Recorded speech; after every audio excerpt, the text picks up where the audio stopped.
Hello dears, welcome back to Feena study room. അപ്പോൾ ഇന്ന് നമ്മൾ 4ാമത്തെ ക്വസ്റ്റ്യൻ പേപ്പറാണ് കേട്ടോ തുടങ്ങുന്നത്. LP സ്കൂൾ അസിസ്റ്റൻറ്റിൻ്റെ 2020 ക്വസ്റ്റ്യൻ പേപ്പറാണ് ഫുള്ളായിട്ട് നമ്മൾ അനുബന്ധ വിവരങ്ങൾ വെച്ചിട്ട് നോക്കാൻ പോകുന്നത്. അപ്പോൾ പുതുതായിട്ട് കാണുന്ന ആരെങ്കിലും ഉണ്ടെങ്കിൽ പ്ലീസ് ഒന്ന് സബ്സ്ക്രൈബ് ചെയ്യുക. അതുപോലെ തന്നെ നിങ്ങളുടെ കൂട്ടുകാരിലേക്കൊന്ന് ഷെയർ ചെയ്തും കൊടുക്കുക. ഓക്കെ ആണല്ലോ. ഇനി 1ാമത്തെ ക്വസ്റ്റ്യൻ നമുക്ക് നോക്കാം. ക്വസ്റ്റ്യൻ്റെ ആൻസർ മാത്രമേ പറഞ്ഞിട്ട് പോകുന്നുള്ളൂ. ഇന്ത്യയിലെ ആദ്യത്തെ സ്വകാര്യ ട്രെയിൻ ഏതാണ്? അത് തേജസ് എക്സ്പ്രസ് ആണ് അല്ലേ. ഇന്ത്യയിലെ ആദ്യത്തെ സ്വകാര്യ ട്രെയിൻ ഏതാണെന്ന് ചോദിച്ചാൽ അത് തേജസ് എക്സ്പ്രസ് ആണ്. തേജസ് എക്സ്പ്രസ് ഉദ്ഘാടനം ചെയ്തത് ആരാണ്? യോഗി ആദിത്യനാഥ് ആണ്. തേജസ് എക്സ്പ്രസ് ഉദ്ഘാടനം ചെയ്തത് യോഗി ആദിത്യനാഥ് ആണ്, ഉത്തർപ്രദേശ്. തേജസ് എക്സ്പ്രസ് ഉദ്ഘാടനം ചെയ്ത തീയതി ഏതാ? 2019 ഒക്ടോബർ 4-നാണ്. 2019 ഒക്ടോബർ 4-നാണ്. കേരളത്തിലൂടെ കടന്നു പോകുന്ന സ്വകാര്യ ട്രെയിനായ തേജസ് എക്സ്പ്രസ് ബന്ധിപ്പിച്ചിരിക്കുന്ന നഗരങ്ങൾ ഏതാണെന്ന് ചോദിച്ചാൽ അത് മംഗളൂരു, കോയമ്പത്തൂരാണ്. ഇന്ത്യയിലെ 2ാമത്തെ കോർപ്പറേറ്റീവ് ട്രെയിൻ ആയ തേജസ് എക്സ്പ്രസ് ബന്ധിപ്പിക്കുന്ന സ്ഥലങ്ങൾ അഹമ്മദാബാദ് ടു മുംബൈയാണ്. വാരണാസി മുതൽ ഇൻഡോർ വരെ സർവീസ് നടത്തുന്ന കാശി മഹാകാൽ എക്സ്പ്രസ് ആണ് ഇന്ത്യയിലെ 3ാമത്തെ കോർപ്പറേറ്റ് ട്രെയിൻ. ഇന്ത്യയിലെ ആദ്യ സ്വകാര്യ ഹംസഫർ എക്സ്പ്രസ് ആണ് കാശി മഹാകാൽ എക്സ്പ്രസ്. ഇന്ത്യയിൽ നിർമ്മിച്ച ആദ്യ എഞ്ചിനില്ല ട്രെയിനാണ് വന്ദേ ഭാരത് എക്സ്പ്രസ്. വന്ദേ ഭാരത് എക്സ്പ്രസ് ബന്ധിപ്പിക്കുന്ന സ്ഥലങ്ങളാണ് ഡൽഹി, വാരണാസി. ഇന്ത്യയിലെ ഏറ്റവും വലിയ പൊതുമേഖലാ സ്ഥാപനമാണ് ഇന്ത്യൻ റെയിൽവേ. ഇന്ത്യയുടെ ജീവനാഡി എന്നറിയപ്പെടുന്നത് ഇന്ത്യൻ റെയിൽവേ ആണ്.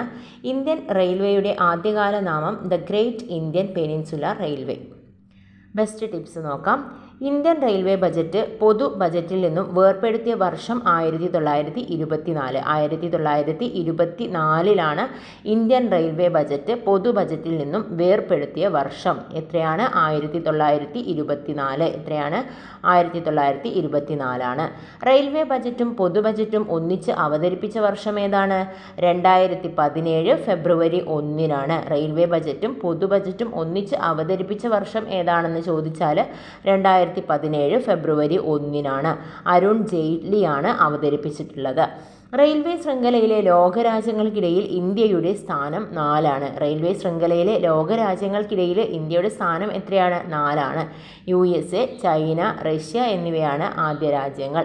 റെയിൽവേ ലൈനിൻ്റെ ദൈർഘ്യം കൂടുതലുള്ള സംസ്ഥാനം ഏതാണ്? ഉത്തർപ്രദേശ് ആണ്. റെയിൽവേ ലൈനിൻ്റെ ദൈർഘ്യം ഏറ്റവും കൂടുതലുള്ള സംസ്ഥാനം ചോദിച്ചാൽ അത് ഉത്തർപ്രദേശ് ആണ്. ഇന്ത്യൻ റെയിൽവേയുടെ പിതാവ് എന്നറിയപ്പെടുന്നത് ഡൽഹൌസി പ്രഭു ആണ്. ഇന്ത്യൻ റെയിൽവേയുടെ പിതാവ് ആരാണ്? ഡൽഹൌസി ആണ്.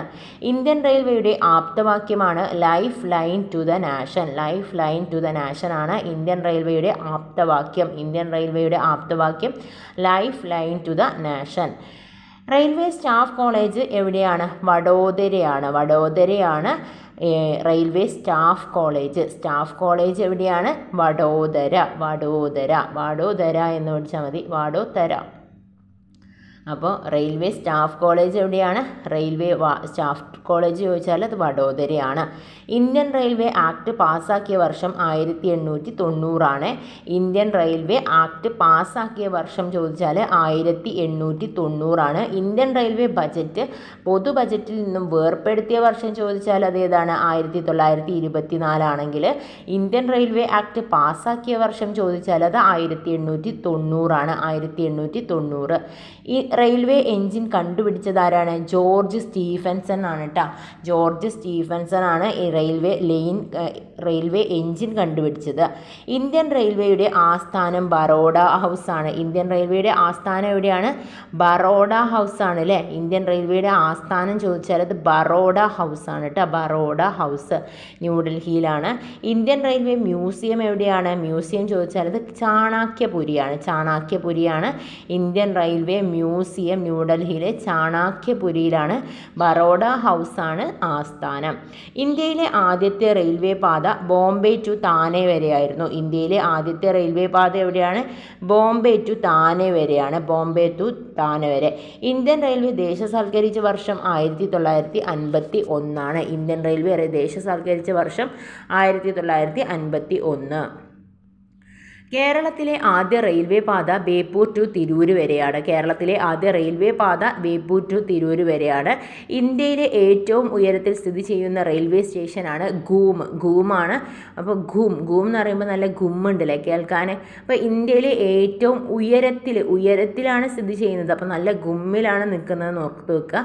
അപ്പോൾ ഘൂം എന്ന് പറഞ്ഞാൽ എന്താണ്? പശ്ചിമ ബംഗാളിലാണ് കേട്ടോ ഘൂമുള്ളത്. അപ്പോൾ ഇന്ത്യയിലെ ഏറ്റവും ഉയരത്തിൽ സ്ഥിതി ചെയ്യുന്ന റെയിൽവേ സ്റ്റേഷൻ ചോദിച്ചാൽ അത് ഘൂമാണ്. ഇന്ത്യൻ റെയിൽവേയുടെ ഭാഗ്യമുദ്ര ഏതാണ്? ബോലു എന്ന ആനക്കുട്ടിയാണ്. ഇന്ത്യയുടെ റെയിൽവേയുടെ ഭാഗ്യമുദ്ര ചോദിച്ചാൽ അത് ബോലു എന്ന ആനക്കുട്ടി. ഇന്ത്യയിലെ ഏറ്റവും നീളം കൂടിയ റെയിൽവേ പ്ലാറ്റ്ഫോം ഏതാണ്? ഇന്ത്യയിലെ ഏറ്റവും നീളം കൂടിയ പ്ലാറ്റ്ഫോം ചോദിച്ചാൽ അത് ഗോരഖ്പൂറാണ് കേട്ടോ. ഗോരഖ്പൂറാണ് നീളം കൂടിയ പ്ലാറ്റ്ഫോമാണ്. ഗോരഖ്പൂറാണ്. ഉത്തർപ്രദേശിലാണ് ഗോരഖ്പൂർ ഉള്ളത്. ഇന്ത്യയുടെ ഏറ്റവും നീളം കൂടിയിട്ടുള്ള റെയിൽവേ പ്ലാറ്റ്ഫോം ചോദിച്ചാൽ അത് ഗോരഖ്പൂറാണ് കേട്ടോ. രണ്ടും വെച്ചിട്ടാണ്. ഉയരത്തിൽ സ്ഥിതി ചെയ്യുന്ന റെയിൽവേ സ്റ്റേഷൻ ചോദിച്ചാൽ ഗുമ്മാണ്. ഗുമ്മ് പശ്ചിമ ബംഗാളിലാണുള്ളത്. നീളം കൂടിയ റെയിൽവേ പ്ലാറ്റ്ഫോം ചോദിച്ചാൽ അത് ഗോരഖ്പൂറാണ്. റെയിൽവേ ലൈനിൽ 2 പാളങ്ങൾ തമ്മിലുള്ള അകലം ഗേജാണ്. ഗേജ് എന്നാണ് പറയുക. 2 പാളങ്ങൾ തമ്മിലുള്ള ഒരു അകലം ഉണ്ടല്ലോ, അപ്പം അതിന് ഗേജ് എന്നാണ് പറയുക. ഇന്ത്യയിലെ ഏറ്റവും ദൈർഘ്യമേറിയിട്ടുള്ള ട്രെയിൻ സർവീസ് ഏതാണ്? അത് ദിബ്രുഗഡ് ടു കന്യാകുമാരി വരെയുള്ള വിവേക് എക്സ്പ്രസ് ആണ്. വിവേക് എക്സ്പ്രസ്. ഇന്ത്യയിലെ ഏറ്റവും വേഗതയേറിയ ട്രെയിനുകളാണ് Vande Bharat express, Talgo express, Gatiman express. ഏതൊക്കെയാണ്? Vande Bharat express, Talgo express, Gatiman എക്സ്പ്രസിൻ്റെ കൂടെ പറയാം. ഏതൊക്കെയാണ്? Vande Bharat express, Talgo express, Gatiman express. ഇന്ത്യയിൽ ഏറ്റവും വേഗത കുറഞ്ഞ ട്രെയിൻ ഏതാണ്? നീലഗിരി മൗണ്ടൻ റെയിൽവേ ആണ് കേട്ടോ. ഇന്ത്യയിലെ ഏറ്റവും വേഗത കുറഞ്ഞ ട്രെയിൻ അല്ലേ, നമ്മളുടെ ടോയ് ട്രെയിൻ എന്നൊക്കെ പറയില്ലേ, അപ്പം അത് നീലഗിരി മൗണ്ടൻ റെയിൽവേ ആണ്. മേട്ടുപാളയം ടു ഊട്ടിയാണ്. നല്ല രസമാണ് അല്ലേ. മേട്ടുപാളയം ടു ഊട്ടി വരെയാണുള്ളത്. നീലഗിരി മൗണ്ടൻ റെയിൽവേ ആണ്. ഇന്ത്യയിലെ ആദ്യ mountain railway Darjeeling to Himalaya വരെയാണ്. ഹിമാലയൻ റെയിൽവേ ആണ്. 1881 തുടങ്ങിയിട്ടുണ്ട് കേട്ടോ. അപ്പോൾ ഇന്ത്യയിലെ ആദ്യ മൗണ്ടൻ റെയിൽവേ ചോദിച്ചാൽ അത് ഡാർജിലിംഗ് ടു ഹിമാലയൻ റെയിൽവേ ആണ്. എന്നാൽ ഇന്ത്യയിലെ ഏറ്റവും കുറഞ്ഞ ട്രെയിൻ ഏതാണ്? വേഗത കുറഞ്ഞ ട്രെയിൻ ചോദിച്ചാൽ അത് നീലഗിരി മൗണ്ടൻ റെയിൽവേ ആണ്. ഇപ്പോഴും സർവീസ് നടത്തുന്ന ലോകത്തിലെ ഏറ്റവും പഴയ തീവണ്ടി എഞ്ചിൻ ഏതാണ്? അത് ഫെയറി ക്യൂനാണ് കേട്ടോ. ഇപ്പോഴും സർവീസ് നടത്തുന്ന ലോകത്തിലെ ഏറ്റവും പഴയ തീവണ്ടി ചോദിച്ചാൽ അത് ഫെയറി ക്യൂനാണ്. ഇപ്പോഴും ഫെയറി ആയിട്ട് നല്ലപോലെ എന്താ പറയുക അടിപൊളിയായിട്ട് ഇപ്പോഴും സർവീസ് നടത്തിക്കൊണ്ടിരിക്കുന്നതാണ് ഫെയറി ക്യൂന്. ഇന്ത്യൻ റെയിൽവേയുടെ ആദ്യ ഇലക്ട്രിക് ട്രെയിൻ ഏതാണ്? ഡെക്കാൻ ക്യൂനാണ് ഇന്ത്യയിലെ റെയിൽവേയുടെ ആദ്യ ഇലക്ട്രിക് ട്രെയിൻ എന്ന് പറയുന്നത്. ഇന്ത്യയിലെ ആദ്യത്തെ ഡബിൾ ഡെക്കർ ട്രെയിൻ ഏതാണ്? സിൻഹഗഡ് എക്സ്പ്രസ് ആണ് ഇന്ത്യയിലെ ആദ്യത്തെ ഡബിൾ ഡെക്കർ ട്രെയിന്. ഇന്ത്യയുടെ ആദ്യ സ്വകാര്യ തീവണ്ടി ഏതാണ്? തേജസ് ആണ് കേട്ടോ. സ്വകാര്യ തീവണ്ടി ചോദിച്ചാൽ അത് തേജസ് ആണ്. ഇനി കുറച്ച് റെയിൽവേ സോണുകൾ നമുക്ക് പഠിക്കാം കേട്ടോ. അപ്പോൾ നമുക്ക് സോണ് പഠിക്കാൻ വേണ്ടിയിട്ട് ഇങ്ങനെ പഠിച്ചാൽ പെട്ടെന്ന് പഠിക്കും കേട്ടോ. അതുകൊണ്ടാണ് ഞാനിത് ഈ ഒരു ഫോട്ടോ എൻ്റെ നോട്ടിൽ നിന്നും എടുത്തിട്ട് വന്നിട്ടുള്ളത്. അപ്പോൾ നിങ്ങളുടെ ആ ഒരു മേലത്തെ ഇത് കാണുന്നുണ്ടോ? സൈഡിലായിട്ട് ഞാൻ വരച്ചിട്ടുള്ള കുരിശ് പോലുള്ള ചെറിയത് കാണുന്നുണ്ടോ? ഇവിടെ വടക്ക് എന്ന് പറയുമ്പം ഏതാണ്? ഉത്തരമാണ്. പിന്നെ പശ്ചിമം എന്ന് പറയുമ്പോൾ പാന്നിട്ടിട്ടുണ്ട് ഞാൻ. ഏതാണ്? പടിഞ്ഞാറ് ഭാഗം. പിന്നെ ദക്ഷിണമാണ് തെക്ക് അല്ലേ. ദക്ഷിണം തെക്കാണ്, കിഴക്ക് പൂർവ്വം. അപ്പോൾ നമുക്ക് ഫസ്റ്റ് അങ്ങനെ തന്നെ പഠിക്കാം. ഉത്തരഭാഗത്ത് ഏതാണ്, ദക്ഷിണ ഭാഗത്ത് ഏതാണ്, അങ്ങനെ ഓരോരോ എൻഡിലുള്ളത് നമുക്ക് ഫസ്റ്റ് പഠിക്കാം കേട്ടോ. അപ്പോൾ ഉത്തരത്തിലുള്ള ഏതാണ്? അത് ഡൽഹിയാണ്. ഉത്തരത്തിൽ ഡൽഹിയാണുള്ളത്. പിന്നെ അടുത്തത് പശ്ചിമത്തിൽ ഏതാണുള്ളത്? പശ്ചിമ റെയിൽവേയുടെ ആസ്ഥാനം ഏതാണ്? അത് മുംബൈ ചർച്ച് ഗേറ്റ് ആണ് കേട്ടോ. മുംബൈ ചർച്ച് ഗേറ്റ് ആണ് പശ്ചിമ റെയിൽവേയുടെ ആസ്ഥാനം വരുന്നത്. മുംബൈ ചർച്ച് ഗേറ്റ് ആണ്. ഇനി ദക്ഷിണ റെയിൽവേയുടെ ആസ്ഥാനം ഏതാണ്? താഴെയുള്ളത് കേട്ടോ. ദക്ഷിണ റെയിൽവേയുടെ ആസ്ഥാനം ഏതാണ്? ചെന്നൈയാണ്. ദക്ഷിണ റെയിൽവേയുടെ ആസ്ഥാനം വരുന്നത് ചെന്നൈയാണ്. ഓർത്ത് വെക്കുക. ഇനി അടുത്തത് നമുക്കിനി ഒന്നേ ഉള്ളൂ ബാക്കി. പൂർവ്വ റെയിൽവേ അല്ലേ. പൂർവ്വ റെയിൽവേയുടെ ആസ്ഥാനം എവിടെയാണ്? അത് കൊൽക്കത്തയാണ്. കൊൽക്കത്ത ഏതാണ്? കൊൽക്കത്തയാണ്. പൂർവ്വ റെയിൽവേയുടെ ആസ്ഥാനം കൊൽക്കത്തയാണ്. അപ്പോൾ നിങ്ങൾക്ക് വടക്ക് തെക്ക് അത് ശരിക്കും അറിഞ്ഞിരിക്കണം കേട്ടോ, എന്നാലേ മനസ്സിലാവുള്ളൂ. അപ്പോൾ കൊൽക്കത്തയാണ് പൂർവ്വ റെയിൽവേയുടെ ആസ്ഥാനം വരുന്നത്. ഇനി ഇന്ത്യയിലെ ആദ്യ റെയിൽവേ സോൺ കൂടി ആണ് കേട്ടോ ഈ ദക്ഷിണ റെയിൽവേയുടെ ആസ്ഥാനം എന്ന് പറഞ്ഞിട്ടുള്ള ചെന്നൈയാണ്. ഇന്ത്യയിലെ ആദ്യത്തെ റെയിൽവേ സോൺ ഏതാണെന്ന് ചോദിച്ചാൽ ഇത് ചെന്നൈയാണ്. ഇനി പൂർവ്വ റെയിൽവേയുടെ ആസ്ഥാനം എവിടെയാണെന്ന് ചോദിച്ചാൽ ഇത് കൊൽക്കത്തയാണ്. ഉത്തര റെയിൽവേയുടെ ആസ്ഥാനം ഡൽഹിയുമാണ്. ഇനി ഉത്തര പശ്ചിമ റെയിൽവേ ആസ്ഥാനം എവിടെയാണ്? അത് ജയ്പൂരാണ് കേട്ടോ. ഉത്തര പശ്ചിമ റെയിൽവേ ജയ്പൂരാണ്. ഉത്തര പശ്ചിമ റെയിൽവേ എവിടെയാണുള്ളത്? അപ്പോൾ നിങ്ങൾ കറക്റ്റായിട്ട് നോക്കുക. ഉത്തരം ഞാൻ എവിടെയാണ് പറഞ്ഞത്? മുകളിലാണ് ഉത്തരം വരുന്നത്. പശ്ചിമം എവിടെയാണ് പറഞ്ഞത്? ഈ സൈഡിലായിട്ട് അല്ലേ. അപ്പം അതിൻ്റെ രണ്ടിൻ്റെയും ഇടയിലായിട്ട് ആരാണുള്ളത്? അവിടെ ജയ്പൂരാണുള്ളത് കേട്ടോ. ജയ്പൂരാണുള്ളത്. അപ്പോൾ ഉത്തര പശ്ചിമ റെയിൽവേയുടെ ആസ്ഥാനം എവിടെയാണെന്ന് ചോദിച്ചാൽ അത് ജയ്പൂരാണ്. നിങ്ങൾ കൃത്യമായിട്ട് ഈ ഫോട്ടോയിലേക്ക് നോക്കിയാലേ നിങ്ങൾക്ക് മനസ്സിലാവുള്ളൂ കേട്ടോ. ഇനി ഉത്തര പൂർവ്വ റെയിൽവേ. ഉത്തര പൂർവ്വ റെയിൽവേ അപ്പം നമ്മൾ ഈ സൈഡും മേളത്തെ ഭാഗം. അപ്പം പശ്ചിമം എന്ന് പറഞ്ഞാൽ ഈ സൈഡാണ്, പൂർവ്വം എന്ന് പറഞ്ഞാൽ ഈ സൈഡാണ്. അപ്പം ഉത്തര പൂർവ്വ റെയിൽവേയുടെ ആസ്ഥാനം എവിടെയാണ്? അത് ഗോരഖ്പൂറാണ് കേട്ടോ. ഗോരഖ്പൂറാണ് പശ്ചിമ റെയിൽവേയുടെ ഉത്തര പൂർവ്വ റെയിൽവേയുടെ ആസ്ഥാനം ഗോരഖ്പൂറാണ്. ഗോരഖ്പൂർ ഏതായിരുന്നു? ഇന്ത്യയിലെ ഏറ്റവും നീളം കൂടിയ റെയിൽവേ പ്ലാറ്റ്ഫോം ഏതാണെന്നുള്ള ഒരു ക്വസ്റ്റ്യൻ്റെ ആൻസർ കൂടി ഗോരഖ്പൂറാണ് അല്ലേ. ഇന്ത്യയിലെ ഏറ്റവും നീളം കൂടിയിട്ടുള്ള റെയിൽവേ പ്ലാറ്റ്ഫോം ഏതാണെന്ന് നമ്മൾ പഠിച്ചു. അത് ഗോരഖ്പൂരായിരുന്നു. അപ്പോൾ ഉത്തര പൂർവ്വ റെയിൽവേയുടെ ആസ്ഥാനം എവിടെയാണെന്ന് ചോദിച്ചാൽ അത് ഗോരഖ്പൂറാണ് കേട്ടോ. ഇനി ദക്ഷിണ പൂർവ്വ റെയിൽവേ ആസ്ഥാനം. ദക്ഷിണ പൂർവം ഏതാണ്? ദക്ഷിണ പൂർവ്വ റെയിൽവേ ആണ്. അതെവിടെയാണ്? അത് കൊൽക്കത്ത തന്നെയാണ് കേട്ടോ. അപ്പോൾ പൂർവ്വ റെയിൽവേയുടെ ആസ്ഥാനവും കൊൽക്കത്തയാണ്. ഇനി ദക്ഷിണ പൂർവ്വ റെയിൽവേയുടെ ആസ്ഥാനവും കൊൽക്കത്ത തന്നെയാണ്. പക്ഷെ രണ്ടും വ്യത്യസ്തമുണ്ട്. രണ്ടും ഒന്ന് തന്നെയാണ് കേട്ടോ. കൊൽക്കത്ത തന്നെയാണ്. രണ്ടും കൊൽക്കത്തയാണ്. ഇനി ദക്ഷിണ പശ്ചിമ റെയിൽവേ അടുത്തത് ഏതാണ്? ദക്ഷിണ പശ്ചിമ റെയിൽവേ ആണ്. ദക്ഷിണ പശ്ചിമ റെയിൽവേയുടെ ആസ്ഥാനം ഹൂബ്ലിയാണ്. ഹൂബ്ലി. അടുത്തത് ദക്ഷിണ മധ്യ റെയിൽവേ ആണ്. ദക്ഷിണ മധ്യ റെയിൽവേയുടെ ആസ്ഥാനം സെക്കന്ദരാബാദാണ്. അപ്പം നമ്മുടെ ഈ കുരിശ് വരച്ചതിൻ്റെ നടുക്ക് ഓരോരോ, ഏറ്റവും നടുക്കല്ല, ഓരോ ചെന്നൈൻ്റെ നടുക്കൊരു ഡോട്ടുണ്ട്, അതുപോലെ തന്നെ മുംബൈൻ്റെ നടുക്കൊരു ഡോട്ടുണ്ട്, ഡൽഹിയുടെ നടുക്കൊരു ഡോട്ടുണ്ട്, കൊൽക്കത്തയുടെ വരയുടെ നടുക്കൊരു ഡോട്ടുണ്ട്. അപ്പം ആ ഡോട്ടുകളാണ് കേട്ടോ ഇനി പഠിക്കാൻ പോകുന്നത് നമ്മൾ. അപ്പം ദക്ഷിണ മധ്യ റെയിൽവേയുടെ ആസ്ഥാനം ചോദിച്ചാൽ അത് സെക്കന്ദരാബാദാണ്. ദക്ഷിണ മധ്യ റെയിൽവേയുടെ ആസ്ഥാനം എവിടെയാണ്?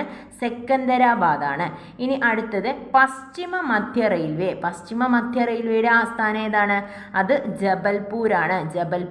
പശ്ചിമ മധ്യ റെയിൽവേയുടെ ആസ്ഥാനം ജബൽപൂറാണ്. ഇനി പൂർവ്വ മധ്യ റെയിൽവേയുടെ ആസ്ഥാനം ഹാജിപൂരാണ് കേട്ടോ. ഹാജിപൂരാണ് പൂർവ്വ മധ്യ റെയിൽവേയുടെ ആസ്ഥാനം. അടുത്തത് നമ്മൾ പഠിക്കുന്നത് ഉത്തര മധ്യ റെയിൽവേയുടെ ആസ്ഥാനമാണ്. ഉത്തര മധ്യ റെയിൽവേയുടെ ആസ്ഥാനം ഏതാണ്? അലഹബാദാണ്. അലഹബാദ്. ഇനി ഉത്തര പൂർവ്വ അതിർത്തി റെയിൽവേ ഗുവാഹത്തിയാണ് കേട്ടോ. അപ്പോൾ ഗുവാഹത്തി എന്ന് പറഞ്ഞിട്ട് നമ്മളിവിടെ എഴുതി വെച്ചിട്ടുണ്ട്. ഇത് കണ്ടില്ലേ മേലെ ആ ചുവപ്പ് വരയിൽ? എനിക്ക് ചുവപ്പ് വര എന്നാൽ മനസ്സിലാവുന്നുണ്ടല്ലേ. അപ്പോൾ ഗുവാഹത്തിയാണ് കേട്ടോ അത്. അപ്പം ഇവിടെയാണുള്ളത്. അപ്പോൾ അത് ഏതാണ്? ഉത്തര പൂർവ്വ അതിർത്തി റെയിൽവേ ആണ് കേട്ടോ. ഉത്തര പൂർവ്വ അതിർത്തി റെയിൽവേ എവിടെയാണെന്ന് ചോദിച്ചാൽ അത് ഗുവാഹത്തിയാണ്. പൂർവ്വ തീര റെയിൽവേ എവിടെയാണ്? അത് ഭുവനേശ്വരാണ് കേട്ടോ. ഭുവനേശ്വരാണ് ഇവിടെ നമ്മൾ എഴുതിയിട്ടില്ലേ, അത് ഭുവനേശ്വരാണ്. പൂർവ്വ തീര റെയിൽവേ ആണ് ഭുവനേശ്വർ. ഇനി ദക്ഷിണ പൂർവ്വ മധ്യ റെയിൽവേ ഉണ്ട്. അത് ബിലാസ്പൂരാണ്. ഇവിടെ നോക്കിട്ടാ കൊൽക്കത്തേൻ്റെ നടുക്കായിട്ട്, കൊൽക്കത്ത എന്നിട്ടിട്ട് അതിൻ്റെ നടുക്കായിട്ട് നമ്മളൊരു ബിന്ദു കൊടുത്തിട്ടുണ്ട്. അവിടെ എന്താണ്? ദക്ഷിണ പൂർവ്വ മധ്യ റെയിൽവേ ആണ്. ദക്ഷിണ പൂർവ്വ മധ്യ റെയിൽവേ. ഇനി അടുത്തത് Kolkata metro railway. Kolkata metro railway എവിടെയാണ്? അത് കൊൽക്കത്തയാണ് അല്ലേ, കൊൽക്കത്തയാണ് കൊൽക്കത്ത മെട്രോ റെയിൽവേ. ഇനി ദക്ഷിണ തീര റെയിൽവേ. ദക്ഷിണ തീര റെയിൽവേ വിശാഖപട്ടണത്താണ്. ദക്ഷിണ തീര റെയിൽവേ വിശാഖപട്ടണം. 2019 18ാമത്തെ റെയിൽവേ സോൺ വന്നിട്ടുള്ളത് കേട്ടോ. 2019 ലാസ്റ്റത്തെ നമ്മൾ ഇത് എഴുതുമ്പോൾ ലാസ്റ്റത്തെ ഉണ്ടായിരുന്നത് ആ ഒരു റെയിൽവേ സ്റ്റേഷനായിരുന്നു വിശാഖപട്ടണത്ത്. അത് ദക്ഷിണ തീര റെയിൽവേ ആണ്. അപ്പം ഇത്രയുമാണ് ഈ ഒരു നമ്മളുടെ സോൺസുകൾ കേട്ടോ. അപ്പം വിശാഖപട്ടണമാണ് ലാസ്റ്റത്തേന്ന് ഓർത്ത് വെക്കുക. ഇനി നമ്മൾ പഠിക്കുന്നത് കൊങ്കൺ റെയിൽവേ ആണ്. കൊങ്കൺ റെയിൽവേയുടെ ഉദ്ഘാടനം ചെയ്ത വർഷം 1998 ജനുവരി 26 1998 ജനുവരി 26 എന്നാണ്. 1998 ജനുവരി 26 ഈ കൊങ്കൺ റെയിൽവേ ഉദ്ഘാടനം ചെയ്തിട്ടുള്ളത്. കൊങ്കൺ റെയിൽവേ ഉദ്ഘാടനം ചെയ്ത ഇന്ത്യൻ പ്രധാനമന്ത്രി AB വാജ്പേയി ആണ്. AB വാജ്പേയി 1998 ജനുവരി 26 ഉദ്ഘാടനം ചെയ്തു.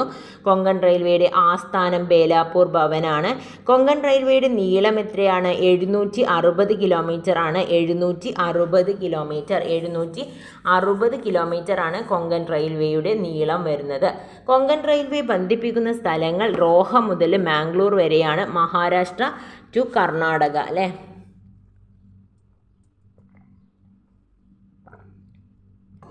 ഇനി മെട്രോ റെയിൽവേ ആണ് കേട്ടോ. മെട്രോ റെയിൽവേ ആണ് നമ്മൾ പഠിക്കാൻ പോകുന്നത്.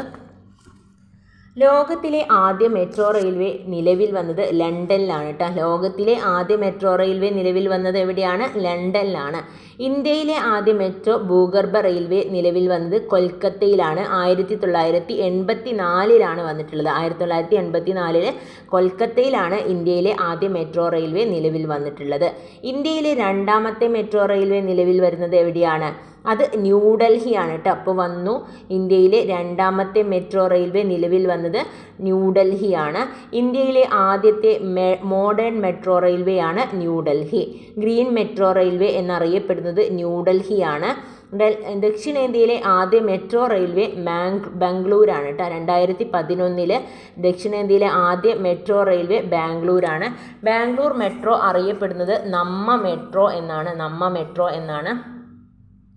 കൊച്ചിൻ മെട്രോ നിലവിൽ വന്ന വർഷം 2017 ജൂൺ 17 കൊച്ചിൻ മെട്രോ നിലവിൽ വന്ന വർഷം ഏതാണ്? 2017. പഠിക്കാൻ എളുപ്പമുണ്ട്. 2017 ജൂൺ 17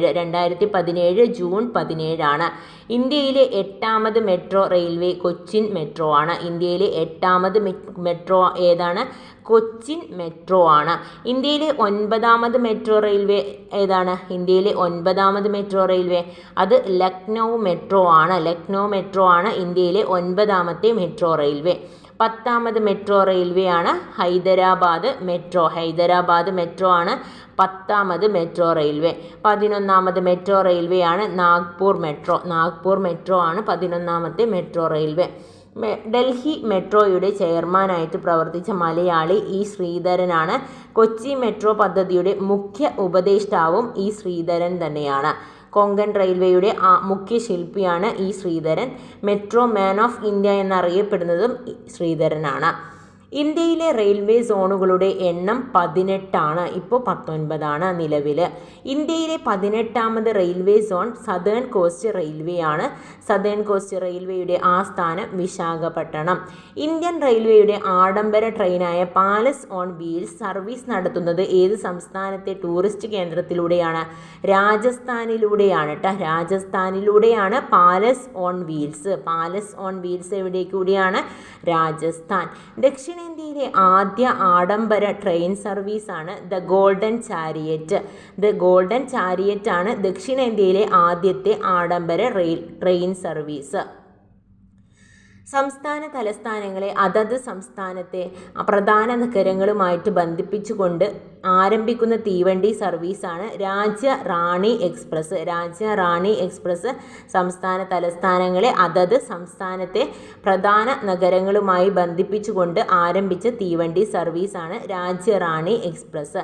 എയ്ഡ്സ് ബോധവൽക്കരണ പദ്ധതിയുമായി സഞ്ചരിക്കുന്ന എക്സിബിഷൻ ട്രെയിൻ സർവീസാണ് red ribbon express. Red ribbon express ഏതാണ്? എയ്ഡ്സ് ബോധവൽക്കരണ പദ്ധതിയുമായിട്ട് സഞ്ചരിക്കുന്ന എക്സിബിഷൻ ട്രെയിൻ സർവീസാണ്. ഇന്ത്യക്കും പാകിസ്ഥാനും ഇടയിൽ സർവീസ് നടത്തുന്ന ഇന്ത്യൻ ട്രെയിനാണ് സംസ്ലോത എക്സ്പ്രസ്. സംസ്ലോത എക്സ്പ്രസ് ആണ് ഇന്ത്യക്കും പാകിസ്ഥാനും ഇടയിൽ ഡൽഹി ലാഹോറിലൂടെയാണ് ഇത് സഞ്ചരിക്കുന്നത്. ഇന്ത്യക്കും ബംഗ്ലാദേശിനും ഇടയിൽ സർവീസ് നടത്തുന്ന ഇന്ത്യൻ ട്രെയിൻ ഏതാണ്? മൈത്രി എക്സ്പ്രസ് ആണ്. കൊൽക്കത്ത ടു ധാക്ക വരെയാണ് മൈത്രി എക്സ്പ്രസ്. മൈത്രി എക്സ്പ്രസ്. ട്രെയിനുകളും നിറങ്ങളും. സാധാരണ ട്രെയിനിൻ്റെ നിറം നീലയാണ്. സാധാരണ ട്രെയിനാണെങ്കിൽ അത് നീലയാണ്. രാജധാനി എക്സ്പ്രസ് ചുവപ്പാണ്. രാജധാനി എക്സ്പ്രസ് ചുവപ്പ്. ശതാബ്ദി എക്സ്പ്രസ് നീല മഞ്ഞ. ശതാബ്ദി എക്സ്പ്രസ് നീലയും മഞ്ഞയുമാണ്. ഗരീബ് രഥ് എക്സ്പ്രസ് പച്ച മഞ്ഞ. പുതുതായിട്ട് ആരംഭിച്ച ഇന്ത്യ ബംഗ്ലാദേശ് ക്രോസ് ബോർഡർ ട്രെയിനാണ് കൊൽക്കത്ത ഗുൽസ ബന്ധൻ എക്സ്പ്രസ്. കൊൽക്കത്ത ഗുൽസ ബന്ധൻ എക്സ്പ്രസ് ആണ് പുതുതായിട്ട് ആരംഭിച്ച India Bangladesh cross border train. ഇന്ത്യയിലെ ആദ്യത്തെ ലേഡീസ് സ്പെഷ്യൽ ട്രെയിൻ ബന്ധിപ്പിക്കുന്നത് ചർച്ച് ഗേറ്റ് ബോറിവാലി സ്റ്റേഷനാണ്. ചർച്ച് ഗേറ്റ് ബോറിവാലി സ്റ്റേഷനിലൂടെയാണ് ഇന്ത്യയിലെ ആദ്യത്തെ ലേഡീസ് സ്പെഷ്യൽ ട്രെയിൻ ബന്ധിപ്പിച്ചിരിക്കുന്നത്. അടുത്ത് നോക്കാം. ഒറ്റത്തവണ പ്ലാസ്റ്റിക് ഉപയോഗിച്ചാൽ പിഴ ഈടാക്കാവുന്നതാണ്. ആദ്യ നിയമലംഘനത്തിന് 10,000 രൂപയും ആവർത്തിച്ചാൽ 25,000 രൂപയും മൂന്നാം തവണയും ലംഘിച്ചാൽ 50,000 രൂപയും ഈടാക്കാവുന്നതാണ് ഉത്തരവ്. ആദ്യ തവണ 10,000, രണ്ടാം തവണ 25,000, മൂന്നാം തവണ 50,000. കളക്ടർമാർ, സബ് കളക്ടർമാർ, തദ്ദേശ ആരോഗ്യ വകുപ്പുകളിലെയും മലിനീകരണ നിയന്ത്രണ ബോർഡിലെയും ഉദ്യോഗസ്ഥർ എന്നിവർക്കാണ് നിരോധനം നടപ്പാക്കാനുള്ള ചുമതല. അടുത്ത ക്വസ്റ്റ്യൻ. ഇന്ത്യയിലെ ഏറ്റവും വലിയ ധാതു അധിഷ്ഠിത വ്യവസായം ഇരുമ്പുരുക്ക് വ്യവസായമാണ്. ഇന്ത്യയിലെ ഏറ്റവും വലിയ ധാതു അധിഷ്ഠിത വ്യവസായം ഏതാണ്? അത് ഇരുമ്പുരുക്ക് വ്യവസായമാണ്. ഇരുമ്പുരുക്ക് വ്യവസായങ്ങൾക്ക് ആവശ്യമായ പ്രധാന അസംസ്കൃത വസ്തുക്കളാണ് ഇരുമ്പയിര്, കൽക്കരി, മാംഗനീസ്, ചുണ്ണാമ്പുകല്ല്, ഡോളമൈറ്റ്. രണ്ടാം പഞ്ചവത്സര പദ്ധതി കാലത്ത് അനുമതി ലഭിച്ച ഇരുമ്പുരുക്ക് ശാലകളാണ് ഭിലായ്, റൂർക്കേല. ഭിലായും റൂർക്കേലയും രണ്ടാം പഞ്ചവത്സര പദ്ധതി കാലത്ത് അനുമതി ലഭിച്ച ഇരുമ്പുരുക്ക് ശാലകളാണ്. സ്വതന്ത്ര ഇന്ത്യയിലെ ആദ്യത്തെ ഇരുമ്പുരുക്ക് വ്യവസായ ശാലകളാണ് ഭിലായ്, റൂർക്കേല, ദുർഗാപൂര്. ഏതൊക്കെയാണ്? ഭിലായ്, റൂർക്കേല, ദുർഗാപൂര്. ഒന്നുകൂടെ പറഞ്ഞേ. ഭിലായ്, റൂർക്കേല, ദുർഗാപൂര്. ഭിലായ് ഉരുക്ക് നിർമ്മാണശാല സ്ഥാപിതമായത് 1959-ലാണ്. 1959-ലാണ് ഭിലായ് ഉരുക്ക് നിർമ്മാണശാല സ്ഥാപിതമായത്. എന്നാണ് 1959. ഭിലായ് ഉരുക്ക് നിർമ്മാണശാല സ്ഥിതി ചെയ്യുന്ന നദീതീരം ഷിയോനാഥാണ്. ഷിയോനാഥിലൂടെയാണ് അല്ലേ. ആദ്യമായിട്ട് സ്വകാര്യവൽക്കരിക്കപ്പെട്ട നദി ഏതാണെന്ന് ചോദിച്ചാൽ ഷിയോനാഥാണ് അല്ലേ. അപ്പോൾ ഭിലായ് ഉരുക്ക് നിർമ്മാണശാല സ്ഥിതി ചെയ്യുന്ന നദീതീരം ഏതാണ്? ഷിയോനാഥാണ്. പുതിയ പേരേതാണ്? ശിവനാഥ്. അടുത്ത ക്വസ്റ്റ്യൻ. ജർമ്മൻ സാങ്കേതിക വിദ്യയുടെ സഹായത്തോടെ നിർമ്മിച്ച ഉരുക്ക് നിർമ്മാണശാലയാണ് റൂർക്കേല. അപ്പോൾ ജർമ്മൻ സാങ്കേതിക വിദ്യ കേട്ടോ. റൂർക്കേല എന്ന് ഓർത്താൽ ജർമ്മനാണ് റൂർക്കേല. റൂർക്കേല ഏതാണ്? ജർമ്മനാണ്. രണ്ടിലും എന്നുള്ള അക്ഷരമുണ്ട് അല്ലേ. അപ്പോൾ ജർമ്മൻ റൂർക്കേല. ഇനി ബ്രാഹ്മണി നദിയുടെ തീരത്ത് സ്ഥിതി ചെയ്യുന്ന റൂർക്കേല ഉരുക്ക് നിർമ്മാണശാല സ്ഥാപിതമായത് 1959-ലാണ് കേട്ടോ. അപ്പോൾ 1959 തന്നെയാണ് നമ്മുടെ ഭിലായ് സ്ഥാപിതമായിട്ടുള്ളത്. അതുപോലെ തന്നെ 1959-ലാണ് ബ്രാഹ്മണി നദിയുടെ തീരത്താണ് നമ്മുടെ റൂർക്കേല. ഷിയോനാഥിൻ്റെ തീരത്താണ് ഭിലായ് എങ്കിൽ ബ്രാഹ്മണി നദിയുടെ തീരത്താണ് റൂർക്കേല. റൂർക്കേല ആരുടെ സഹായത്തോടെയാണ്? ജർമ്മൻ്റെ സഹായത്തോടെയാണ് അല്ലേ. ജർമ്മൻ്റെ സഹായത്തോടെയാണ്. റൂർക്കേല എന്ന് പറയുമ്പം ആരുടെ സഹായത്തോടെ എന്ന് ചോദിച്ചാൽ അതിൽ ഉണ്ടോ എന്ന് ഓർത്ത് വെക്കുക. അത് നോക്കിയിട്ട് ആൻസർ ചെയ്യുക. ഇനി റഷ്യയുടെ സഹായത്തോടെ നിർമ്മിച്ച ഇരുമ്പുരുക്ക് ശാലകളാണ് ഭിലായ്. ഭിലായും ബൊക്കാറോയും. ഭിലായിയും എവിടുത്തെയാണ്? റഷ്യയുടെ സഹായത്തോടെയാണ് ഭിലായും ബൊക്കാറോയും. ഛത്തീസ്ഗഡ്, ഝാർഖണ്ഡ്. ഭിലായ് ഛത്തീസ്ഗഡിലാണ്, ബൊക്കാറോ ഉള്ളത് ഝാർഖണ്ഡിലാണ്. അപ്പോൾ റഷ്യയുടെ സഹായത്തോടെയാണെന്ന് പ്രത്യേകം ഓർത്തുവെക്കുക. റഷ്യയുടെ സഹായത്തോടെ. ബ്രിട്ടൻ്റെ സഹായത്തോടെ നിർമ്മിച്ച ഇരുമ്പുരുക്ക് ശാല ഏതാണ്? ദുർഗാപൂരാണ് കേട്ടോ. ദുർഗാപൂർ എവിടുത്തെയാണ്? ബ്രിട്ടൻ്റെ സഹായത്തോടെയാണ്. ബ്രിട്ടൻ്റെ സഹായം പശ്ചിമ ബംഗാളിലാണുള്ളത്. ദുർഗാപൂർ ബ്രിട്ടൻ്റെ സഹായത്തോടെ. ദുർഗാപൂർ ഉരുക്ക് നിർമ്മാണശാല സ്ഥാപിതമായത് 1962 ദുർഗാപൂർ എന്നാണ് സ്ഥാപിതമായിട്ടുള്ളത്? 1952.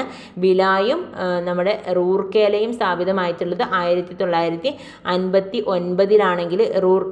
ദുർഗാപൂർ സ്ഥാപിതമായത് 1962. ഇന്ത്യയുടെ ആദ്യത്തെ ഇരുമ്പുരുക്ക് ശാല പോർട്ടനോവയാണ് ഇന്ത്യയിലെ ആദ്യത്തെ ഇരുമ്പുരുക്ക് ശാല കേട്ടോ. 1830 ആദ്യമായിട്ട് ഇരുമ്പുരുക്ക് ശാല വരുന്നത്. പോർട്ടോനോവയിലാണ് അതുള്ളത്. ഇന്ത്യയിലെ ഏറ്റവും വലിയ ഇരുമ്പുരുക്ക് നിർമ്മാണശാല ബൊക്കാറോ ആണ് കേട്ടോ. ബൊക്കാറോ ആണ് ഇന്ത്യയിലെ ഏറ്റവും വലിയ ഇരുമ്പുരുക്ക് നിർമ്മാണശാല ബൊക്കാറോ ആണ്. റഷ്യയുടെ പങ്കാളിത്തത്തോടെ 1964 സ്ഥാപിതമായ ഇരുമ്പുരുക്ക് ശാലയാണ് ബൊക്കാറോ. ഇന്ത്യയിലെ ആദ്യ സ്വദേശി സ്റ്റീൽ പ്ലാന്റ് ബൊക്കാറോ ആണ്.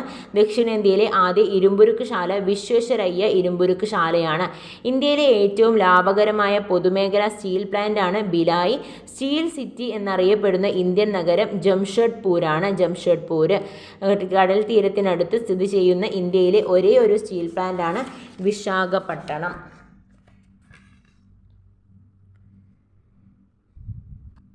ഇനി അടുത്ത ക്വസ്റ്റ്യൻ ആണ്. ഇന്ത്യയിലെ കേന്ദ്രഭരണ പ്രദേശങ്ങൾ ജമ്മു ആൻഡ് കാശ്മീർ, ലഡാക്ക്, ആൻഡമാൻ നിക്കോബാർ, ഡൽഹി, ദാദ്ര നഗർ ഹവേലി, ദാമൻ ദിയു, പുതുച്ചേരി, ചണ്ഡീഗഡ്, ലക്ഷദ്വീപ്. അപ്പം 8 എണ്ണമാണ് ഇന്ത്യയിലെ കേന്ദ്രഭരണ പ്രദേശങ്ങൾ. ലഡാക്ക് നോക്കാം. ഏറ്റവും വലിയ കേന്ദ്രഭരണ പ്രദേശമാണ് ലഡാക്ക്. ഇന്ത്യയുടെ ഏറ്റവും വടക്കേ അറ്റത്തെ കേന്ദ്രഭരണ പ്രദേശമാണ്. നിശബ്ദ തീരം എന്നറിയപ്പെടുന്ന സ്ഥലമാണ്. ലിറ്റിൽ തിബറ്റ്, ലാമകളുടെ നാട് എന്നിങ്ങനെ അറിയപ്പെടുന്നു. ഇന്ത്യയുടെ ഏറ്റവും വലിയ ലോകസഭാ മണ്ഡലമുള്ളത് ലഡാക്കിലാണ്. അടുത്തത് ലക്ഷദ്വീപാണ്. ഏറ്റവും ചെറിയ കേന്ദ്രഭരണ പ്രദേശമാണ്. ലക്ഷദ്വീപിൽ ഭരണം നടത്തിയിട്ടുള്ള ഭരണാധികാരികൾ അറക്കൽ രാജവംശമാണ്. ഇന്ത്യയിൽ പട്ടികവർഗ വിഭാഗ ശതമാനം ഏറ്റവും കൂടുതലുള്ള കേന്ദ്രഭരണ പ്രദേശമാണ്. പട്ടികജാതിക്കാർ കുറഞ്ഞ കേന്ദ്രഭരണ പ്രദേശമാണ്. പട്ടികജാതിക്കാർ കുറഞ്ഞിട്ടുള്ളതും പട്ടികവർഗക്കാർ കൂടുതലുള്ളതുമാണ് കേട്ടോ. ലക്ഷദ്വീപിലെ ആകെ ദ്വീപുകളുടെ എണ്ണം 36. ജനവാസമുള്ളവ 10. ലക്ഷദ്വീപിൽ കാക്കകളില്ലാത്ത ദ്വീപ് എന്നറിയപ്പെടുന്നത് മിനിക്കോയാണ്. ജനസംഖ്യ കുറഞ്ഞ കേന്ദ്രഭരണ പ്രദേശം. ലക്ഷദ്വീപിനോട് ഏറ്റവും അടുത്ത് സ്ഥിതി ചെയ്യുന്ന രാജ്യം മാലിദ്വീപാണ്. അടുത്തത് ഡൽഹിയാണ്. ജനസംഖ്യ കൂടിയ കേന്ദ്രഭരണ പ്രദേശമാണ്. ഏറ്റവും കൂടുതൽ ജനസാന്ദ്രതയും കേന്ദ്രഭരണ പ്രദേശമാണ്. ഡൽഹി അറിയപ്പെട്ടിരുന്ന പഴയ പേര് ഇന്ദ്രപ്രസ്ഥം എന്നാണ്. ഡൽഹി കേന്ദ്രഭരണ പ്രദേശമായ വർഷം 1956. ആൻഡമാൻ നിക്കോബാർ ആണ് അടുത്തതായിട്ടുള്ളത്. ബംഗാൾ ഉൾക്കടലിൽ സ്ഥിതി ചെയ്യുന്ന കേന്ദ്രഭരണ പ്രദേശമാണ്. ആൻഡമാൻ നിക്കോബാർ ദ്വീപ സമൂഹത്തിലെ മൊത്തം ദ്വീപുകളുടെ എണ്ണം 572.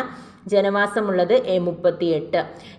ജനസാന്ദ്രത കുറഞ്ഞ കേന്ദ്രഭരണ പ്രദേശം ബേ ഐലാൻഡ്, എമറാൾഡ് ഐലാൻഡ് എന്നിവ എന്നറിയപ്പെടുന്ന കേന്ദ്രഭരണ പ്രദേശം ആൻഡമാൻ നിക്കോബാർ ആണ്. നിക്കോബാർ ദ്വീപ് സമൂഹത്തിലെ ഏറ്റവും വലിയ ദ്വീപ് ഗ്രേറ്റ് നിക്കോബാർ ആണ്. ആൻഡമാൻ നിക്കോബാർ ദ്വീപുകളുടെ തലസ്ഥാനം പോർട്ട് ബ്ലെയർ ആണ്. പുതുച്ചേരി സ്ത്രീ പുരുഷ അനുപാതം കൂടിയ കേന്ദ്രഭരണ പ്രദേശമാണ് പുതുച്ചേരി. ഫ്രഞ്ചുകാരുടെ കോളനിയായിരുന്ന കേന്ദ്രഭരണ പ്രദേശം. ഫ്രഞ്ച് ഭാഷ സംസാരിക്കുന്ന കേന്ദ്രഭരണ പ്രദേശം. തെക്കേ ഇന്ത്യയിലെ 3 സംസ്ഥാനങ്ങളിലായി ചിതറിക്കിടക്കുന്ന കേന്ദ്രഭരണ പ്രദേശം അരിഖമേട് എന്നറിയപ്പെടുന്ന കേന്ദ്രഭരണ പ്രദേശമാണ്. ശ്രീ അരബിന്ദോ ആശ്രമം സ്ഥിതി ചെയ്യുന്നു. ഇന്ത്യയിലെ ഏറ്റവും ചെറിയ ജില്ല മാഹിയാണ്. ഇന്ത്യയിലെ ഇംഗ്ലീഷ് ചാനൽ എന്നറിയപ്പെടുന്ന നദിയാണ് മയ്യഴിപ്പുഴ. ജമ്മു കാശ്മീർ. വനവിസ്തൃതി കൂടിയ കേന്ദ്രഭരണ പ്രദേശമാണ് ജമ്മു കാശ്മീർ. വിഭജന നിയമം നിലവിൽ വന്നത് 2019 ഒക്ടോബർ 31-നാണ്. ഇന്ത്യയിൽ ഏറ്റവും കൂടുതൽ കുങ്കുമപ്പൂവ് കൃഷി ചെയ്യുന്ന കേന്ദ്രഭരണ പ്രദേശമാണ് ചണ്ഡീഗഡ്. വനവിസ്തൃതി കുറഞ്ഞ കേന്ദ്രഭരണ പ്രദേശം ചണ്ഡീഗഡ്. 2 ഇന്ത്യൻ സംസ്ഥാനങ്ങളുടെ തലസ്ഥാനമായ കേന്ദ്രഭരണ പ്രദേശമാണ് ചണ്ഡീഗഡ്. ചണ്ഡീഗഡിൻ്റെ ശില്പി ലേ കാർബൂസിയറാണ് ചണ്ഡീഗഡിൻ്റെ ശില്പി. ഇന്ത്യയിലെ ആദ്യത്തെ ആസൂത്രിത നഗരം ചണ്ഡീഗഡാണ്. ബ്യൂട്ടിഫുൾ സിറ്റി എന്നറിയപ്പെടുന്നത് ചണ്ഡീഗഡാണ്. റോക്ക് ഗാർഡൻ സ്ഥിതി ചെയ്യുന്ന നഗരം ചണ്ഡീഗഡിലാണ്. റോക്ക് ഗാർഡൻ്റെ ശില്പി നേക് ചന്ദാണ്. ദാദ്ര നഗർ ഹവേലി, ദാമൻ ദിയു.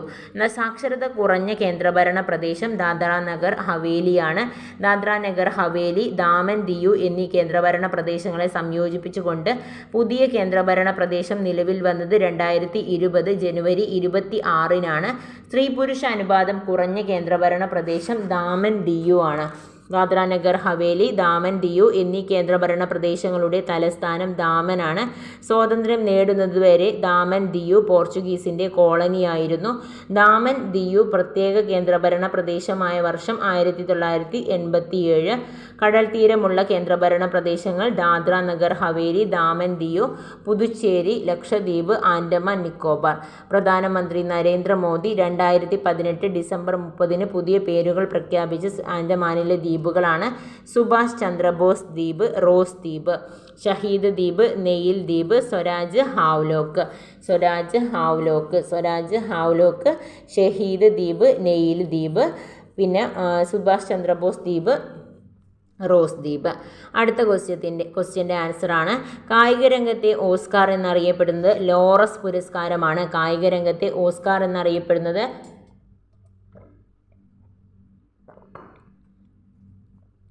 ലോറസ് പുരസ്കാരമാണ്. അത്ലറ്റിക്സിലെ വിജയത്തിൻ്റെ പരമ്പരാഗത പ്രതീകമായി കണക്കാക്കപ്പെടുന്ന ലോറസ് എന്ന ഗ്രീക്ക് പദത്തിൽ നിന്നാണ് ലോറസ് എന്ന പേര് ഉരുത്തിരിഞ്ഞത്. ലോറസ് സ്പോർട്സ് അവാർഡ് ഏർപ്പെടുത്തിയ വർഷം 1999-ലാണ്. അപ്പം കായിക രംഗത്തെ ഓസ്കാർ ഏതാണ്? ലോറസ് പുരസ്കാരമാണ്. മാസ്റ്റർ ബ്ലാസ്റ്റർ, ബോംബർ എന്നീ അപരനാമങ്ങളിൽ അറിയപ്പെടുന്നത് സച്ചിൻ ടെണ്ടുൽക്കർ ആണ്. സച്ചിൻ്റെയും ആദ്യത്തെയും അവസാനത്തെയും ഏകദിനം പാകിസ്ഥാന് എതിരായിരുന്നു. അടുത്തത് സച്ചിൻ ആദ്യത്തെ രാജ്യാന്തര ടെസ്റ്റ് മത്സരം കളിച്ചത് പാകിസ്ഥാനെതിരെയാണ് 1989. സച്ചിൻ്റെ അവസാന ടെസ്റ്റ് മത്സരം വെസ്റ്റ് ഇൻഡീസിനെതിരെയായിരുന്നു 2013 നവംബറിലാണ്. സച്ചിൻ കളിച്ച ഏക T20 മത്സരം ദക്ഷിണാഫ്രിക്കയ്ക്കെതിരെയാണ്. മുംബൈയിൽ വങ്കഡെ സ്റ്റേഡിയത്തിൽ വെച്ചിട്ടാണ് സച്ചിൻ തൻ്റെ അവസാന ടെസ്റ്റ് മത്സരം കളിച്ചിട്ടുള്ളത്. ക്രിക്കറ്റ് ചരിത്രത്തിലെ 100 സെഞ്ചുറി തികച്ച ഒരേ ഒരു കളിക്കാരനാണ് സച്ചിൻ ടെണ്ടുൽക്കർ. സച്ചിൻ ടെണ്ടുൽക്കറുടെ ആത്മകഥയാണ് പ്ലേയിങ് ഇറ്റ് മൈ വേ.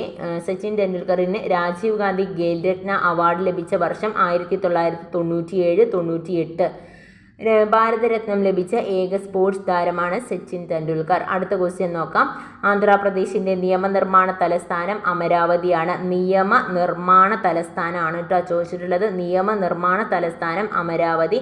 ആന്ധ്രാപ്രദേശിൻ്റെ നീതിന്യായ തലസ്ഥാനം എവിടെയാണ്? കുർണൂലാണ് നീതിന്യായ തലസ്ഥാനം. ആന്ധ്രാപ്രദേശിൻ്റെ നിയമനിർവഹണ തലസ്ഥാനം വിശാഖപട്ടണം. ആന്ധ്രാപ്രദേശിൻ്റെ സാംസ്കാരിക തലസ്ഥാനം രാജമുദ്രിയാണ്. ആന്ധ്രാപ്രദേശിൻ്റെ വ്യാപാര തലസ്ഥാനം വിജയവാഡ. ഇന്ത്യയിൽ ഭാഷാടിസ്ഥാനത്തിൽ രൂപീകരിച്ച ആദ്യ സംസ്ഥാനമാണ് ആന്ധ്ര. 1953 ഒക്ടോബർ 1 ആന്ധ്ര സംസ്ഥാനം രൂപീകരിച്ചു. ആന്ധ്ര സംസ്ഥാനത്തിൻ്റെ നിരാഹാരമനുഷ്ഠിച്ച് ജീവത്യാഗം ചെയ്ത വ്യക്തിയാണ് പോറ്റി ശ്രീരാമലു. പോറ്റി ശ്രീരാമലുവിൻ്റെ സ്മരണാർത്ഥം നാമകരണം ചെയ്യപ്പെട്ട ജില്ല നെല്ലൂർ ജില്ലയാണ്. ആന്ധ്രാപ്രദേശ് ഗവർണറായ കേരളത്തിലെ മുൻ മുഖ്യമന്ത്രിയാണ് പട്ടം താണുപിള്ള. ആന്ധ്ര സംസ്ഥാനത്തിൻ്റെ ആദ്യ മുഖ്യമന്ത്രി ടി പ്രകാശമാണ്. ഇന്ത്യയുടെ നെല്ലറ, ഇന്ത്യയുടെ മുട്ടപ്പാത്രം, കോഹിനൂർ ഓഫ് ഇന്ത്യ എന്നിങ്ങനെ അറിയപ്പെടുന്ന സംസ്ഥാനം ആന്ധ്രാപ്രദേശാണ്. ഇന്ത്യയുടെ സൈബർ സ്റ്റേറ്റ് എന്നറിയപ്പെടുന്നത് ആന്ധ്രാപ്രദേശാണ്. ആന്ധ്രാപ്രദേശിൻ്റെ പുതുവത്സരാഘോഷം ഉഗാദിയാണ്.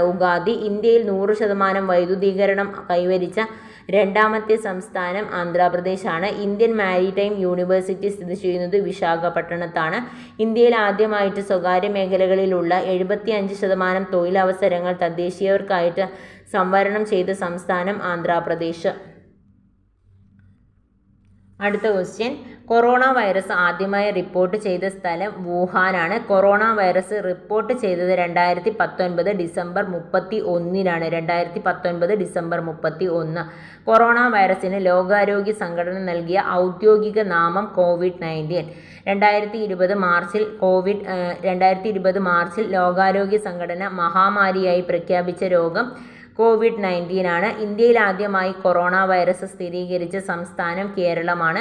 കേരളത്തിൽ ആദ്യമായി കൊറോണ വൈറസ് സ്ഥിരീകരിച്ച ജില്ല തൃശ്ശൂരാണ്. കേരളത്തിൽ രണ്ടാമതായിട്ട് കൊറോണ വൈറസ് സ്ഥിരീകരിച്ച ജില്ല ആലപ്പുഴ. കേരളത്തിൽ മൂന്നാമതായിട്ട് കൊറോണ വൈറസ് സ്ഥിരീകരിച്ച ജില്ല കാസർഗോഡ്. കൊറോണ വൈറസ് ബാധയെ തുടർന്ന് ആദ്യമായി മരണം റിപ്പോർട്ട് ചെയ്ത രാജ്യം ചൈനയാണ്. ലോകത്തിൽ ആദ്യമായി കോവിഡ് വാക്സിൻ വികസിപ്പിച്ച രാജ്യം റഷ്യയാണ്. റഷ്യ വികസിപ്പിച്ച വാക്സിനാണ് സ്പുട്നിക് 5 ആണ്. COVID-19 വാക്സിൻ മനുഷ്യരിൽ പരീക്ഷിച്ച ആദ്യ രാജ്യം USA ആണ്. COVID-19 നേരിടാൻ ഇന്ത്യൻ ആർമി ആരംഭിച്ച ദൗത്യം ഓപ്പറേഷൻ നമസ്തേ. കേരളത്തിലെ കോവിഡ് വാക്സിൻ നിർമ്മാണ പദ്ധതിയുടെ പ്രൊജക്ട് ഡയറക്ടറായിട്ട് നിയമിതയായത് ഡോക്ടർ എസ് ചിത്രയാണ്. കേരളത്തിലെ ആദ്യ കോവാക്സിൻ നിർമ്മാണ കേന്ദ്രം നിലവിൽ വരുന്നത് തോന്നയ്ക്കലാണ്, തിരുവനന്തപുരം. COVID-19 പ്രതിരോധ പ്രവർത്തനങ്ങൾക്കായിട്ട് ഇന്ത്യ ഇസ്രായേൽ സംയുക്ത പദ്ധതി ഓപ്പറേഷൻ ബ്രീത്തിങ് സ്പേസ് ആണ്.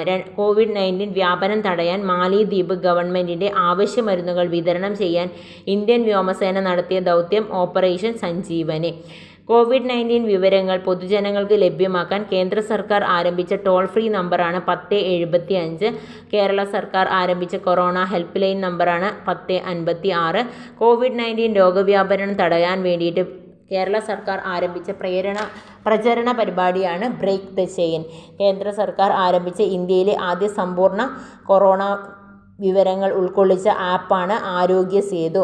ഏറ്റവും കുറഞ്ഞ ദിവസം കൊണ്ട് 5 കോടി ആളുകൾ ഡൗൺലോഡ് ചെയ്ത റെക്കോർഡ് നേടിയ ആപ്പാണ് ആരോഗ്യ സേതു. ഇന്ത്യയിൽ ജനതാ കർഫ്യൂ ആചരിച്ചത് 2020 മാർച്ച് 22. അടുത്ത ക്വസ്റ്റ്യൻ,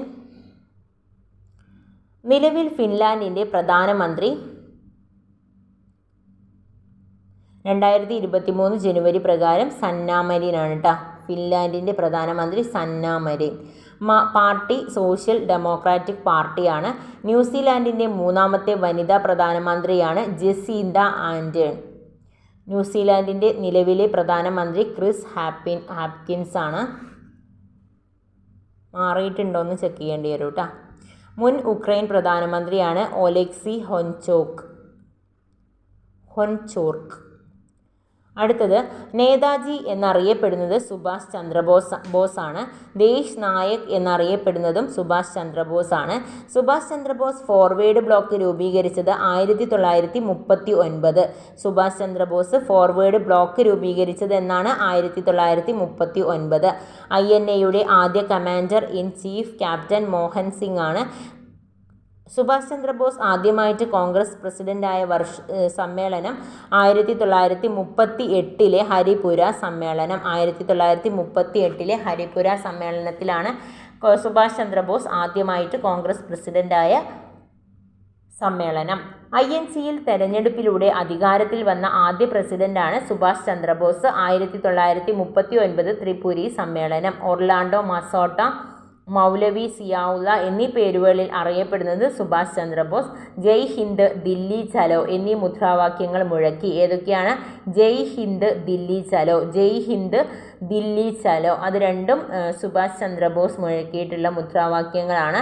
എനിക്ക് രക്തം തരൂ, ഞാൻ നിങ്ങൾക്ക് സ്വാതന്ത്ര്യം തരാം എന്ന മുദ്രാവാക്യം മുഴക്കിയത് സുഭാഷ് ചന്ദ്രബോസ് ആണ്. അന്യരുടെ പരിശ്രമം കൊണ്ടുവരുന്ന സ്വാതന്ത്ര്യമല്ല എന്ന് അഭിപ്രായപ്പെട്ടത് സുഭാഷ് ചന്ദ്രബോസ് ആണ്. സുഭാഷ് ചന്ദ്രബോസിൻ്റെ രാഷ്ട്രീയ ഗുരു ചിത്തരഞ്ജൻ ദാസാണ്. CR ദാസാണ് സുഭാഷ് ചന്ദ്രബോസിൻ്റെ രാഷ്ട്രീയ ഗുരു. 1943 ഇന്ത്യൻ ഇൻഡിപെൻഡൻസ് ലീഗിൻ്റെയും നേതൃത്വം സുഭാഷ് ചന്ദ്രബോസിന് കൈമാറിയത് റാഷ് ബിഹാരി ബോസ് ആണ്. INAയുടെ വനിതാ വിഭാഗമായ ഝാൻസി റാണി റെജിമെൻറ്റിന് രൂപം കൊടുത്തത് സുഭാഷ് ചന്ദ്രബോസ് ആണ്. സിംഗപ്പൂർ ആസ്ഥാനമാക്കി ബോസ് രൂപീകരിച്ച ഇന്ത്യയുടെ താൽക്കാലിക ഗവൺമെൻറ് ആസാദ് ഹിന്ദ് ഗവൺമെൻറ്റാണ്. സിംഗപ്പൂർ ആസ്ഥാനമാക്കി ബോസ് രൂപീകരിച്ചിട്ടുള്ള ഇന്ത്യയുടെ താൽക്കാലിക ഗവൺമെൻറ്റാണ് ആസാദ് ഹിന്ദ് ഗവൺമെൻറ്. നേതാജിയുടെ പ്രധാന കൃതികൾ the Indian struggle, an Indian pilgrim. Netaji എഴുതിയിട്ടുള്ള പൂർത്തിയാക്കാൻ സാധിക്കാത്ത ആത്മകഥാപരമായിട്ടുള്ള കൃതിയാണ് an Indian pilgrim. What happen to Netaji എന്ന പുസ്തകം രചിച്ചത് അനൂജ് ദർ ആണ്. അടുത്ത ക്വസ്റ്റ്യൻ, 2018 എഴുത്തച്ഛൻ പുരസ്കാരം ജേതാവ് എം മുകുന്ദനാണ്. 2019 എഴുത്തച്ഛൻ പുരസ്കാര ജേതാവ് ആനന്ദാണ്, പി സച്ചിദാനന്ദൻ ആനന്ദ്. മലയാളത്തിലെ ഏറ്റവും വലിയ സാഹിത്യ പുരസ്കാരം എഴുത്തച്ഛൻ പുരസ്കാരമാണ്. എഴുത്തച്ഛൻ പുരസ്കാരം ഏർപ്പെടുത്തിയ വർഷം 1993 ആണ്. എഴുത്തച്ഛൻ പുരസ്കാരത്തിൻ്റെ സമ്മാനത്തുക 5 ലക്ഷം രൂപയാണ്. ആദ്യ എഴുത്തച്ഛൻ പുരസ്കാര ജേതാവ് ശൂരനാട് കുഞ്ഞൻപിള്ള. എഴുത്തച്ഛൻ പുരസ്കാരം ലഭിച്ച ആദ്യ വനിത ബാലാമണി അമ്മ. പ്രശസ്തയായിട്ടുള്ള ഒരു മലയാള നോവലിസ്റ്റും എഴുത്തുകാരനുമാണ് ആനന്ദ് എന്നറിയപ്പെടുന്ന സച്ചിദാനന്ദൻ. ആനന്ദിൻ്റെ പ്രശസ്തമായിട്ടുള്ള രചനകളാണ് ആൾക്കൂട്ടം, ഗോവർദ്ധനൻ്റെ യാത്രകൾ. കേന്ദ്ര സാഹിത്യ അക്കാദമി അവാർഡ് ലഭിച്ചിട്ടുണ്ട്. ആൾക്കൂട്ടം, ഗോവർദ്ധനൻ്റെ യാത്രകൾ, ജൈവ മനുഷ്യൻ, പഠനമാണ്, മരുഭൂമികൾ ഉണ്ടാകുന്നത്, വയലാർ അവാർഡ്, മരണ സർട്ടിഫിക്കറ്റ്, അഭയാർത്ഥികൾ. 2020 പോൾ സക്കറിയക്കും 2021 പി വത്സലയ്ക്കുമാണ് കിട്ടിയിട്ടുള്ളത്.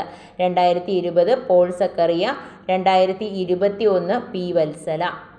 2022 എഴുത്തച്ഛൻ അവാർഡ് ജേതാവ് സേതുവാണ്. 2022 സേതുവാണ്. ഗഗൻയാൻ. ഇന്ത്യയുടെ ആദ്യ മാൻഡ് സ്പേസ് മിഷൻ ഗഗൻയാനാണ്. GSLV MK 111 ഗഗൻയാൻ വിക്ഷേപണ വാഹനം. ഇന്ത്യയുടെ ഗഗൻയാൻ ദൗത്യത്തിൻ്റെ ഭാഗമാകുന്ന റോബോട്ട് വ്യോമമിത്ര റോബോട്ടാണ്. ഗഗൻയാൻ പദ്ധതി ISROയുമായി സഹകരിക്കുന്ന രാജ്യങ്ങൾ ഫ്രാൻസ്, റഷ്യ. ഇന്ത്യയുടെ ഗഗൻയാൻ ദൗത്യത്തിന് തയ്യാറെടുക്കുന്ന ബഹിരാകാശ സഞ്ചാരികൾക്ക് പരിശീലനം നൽകുന്ന രാജ്യമാണ് റഷ്യ. ഗഗൻയാൻ പദ്ധതിയുടെ പ്രോജക്റ്റ് ഡയറക്ടർ R ഹട്ടനാണ്. 2021 ജൂലൈയിൽ പരീക്ഷിച്ച ഗഗൻയാൻ ദൗത്യത്തിൻ്റെ വിക്ഷേപണ വാഹനമായ GSLV MK 3യുടെ ദ്രവ എഞ്ചിൻ വികാസാണ്. അടുത്തത്, കേരള നിയമസഭയുടെ 20ാമത്തെ സ്പീക്കറായിരുന്ന വ്യക്തി G കാർത്തികേയനാണ്. 1995 AK ആന്റണി മന്ത്രിസഭയിൽ വിദ്യുത് ശക്തി വകുപ്പ് മന്ത്രിയായും 2001 ആന്റണി മന്ത്രിസഭയിൽ ഭക്ഷ്യ പൊതുവിതരണ സാംസ്കാരിക മന്ത്രിയായിട്ടും പ്രവർത്തിച്ച വ്യക്തിയാണ് G കാർത്തികേയൻ. ഒരു സംസ്ഥാനത്ത് ഗവർണറായ ആദ്യ മലയാളിയാണ് VP മേനോൻ. പഞ്ചാബ്, ആന്ധ്രാപ്രദേശ് എന്നിവിടങ്ങളിലെ ഗവർണറായ ശേഷം കേരളത്തിലെ മുഖ്യമന്ത്രിയായിട്ടുള്ള ആദ്യ വ്യക്തിയാണ് പട്ടം താണുപിള്ള. ഒരു സംസ്ഥാനത്ത് ഗവർണറായ ആദ്യ മലയാളി വനിതയാണ് ഫാത്തിമ ബീവി, തമിഴ്നാട്. ഒരു സംസ്ഥാനത്ത് ഗവർണറായിട്ട് അതിനുശേഷം ഗവർണറായ ആദ്യ മലയാളി വനിതയാണ് ഫാത്തിമ ബീവി, തമിഴ്നാട്ടിലാണ്. മിസോറാമിൽ ഗവർണറായ ആദ്യ മലയാളിയാണ് വക്കം പുരുഷോത്തമൻ. നിലവിലെ ഗോവ ഗവർണറാണ് PS ശ്രീധരൻ പിള്ള.